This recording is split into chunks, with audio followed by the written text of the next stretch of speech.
মধ্যকার রক্তচক্ষুকে দেখে ভয় করার টাইম নাই। যে ইসলাম বিরোধী কথা বলবে সেখানেই অ্যাটাক করতে হবে, সেখানেই প্রতিহত করতে হবে। যারা বলেন ঠিক কিনা? আমার ভাইয়েরা, রবের সাথে যাদের পরিচয় নাই ওদের কোনো বাবারও পরিচয় নাই। যারা রব মানতে চায় না, রসুল মানতে চায় না, ওদের বাবারও পরিচয় নাই, ওরা বাবার পরিচয়ও জানতে চায় না। জোরে বলেন ঠিক কি ঠিক না?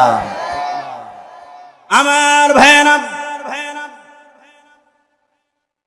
আল্লাহর নবী বিশ্ব নবী রাহমাতাল লিল আলামিন পাহাড়ের উচ্চতায় চূড়ায় দাঁড়াইয়া দাওয়াত আরম্ভ করলেন। যখন এক নাযিল হলো ওয়ানজির আশিরাতাকাল আকরাবিন,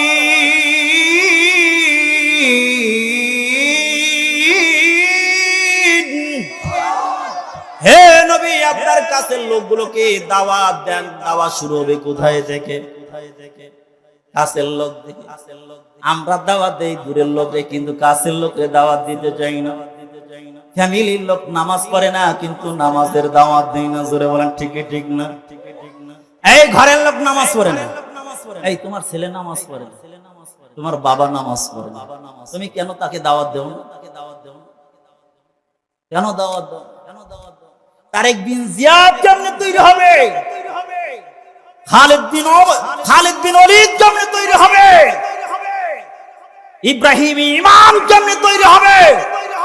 যেই ঘরে নামাজ নাই, যেই ঘরে কোরআনের তেলাওয়াত নাই, সেই ঘরে ইসলামের কিচ্ছু নাই। দরবার থেকে না। আজকে মুসলমানের ঘর কোরআন খালি হয়েছে, তেলাওয়াত নাই, নামাজ নাই। সকালবেলা যদি এলাকায় ঘোরা হয় দেখা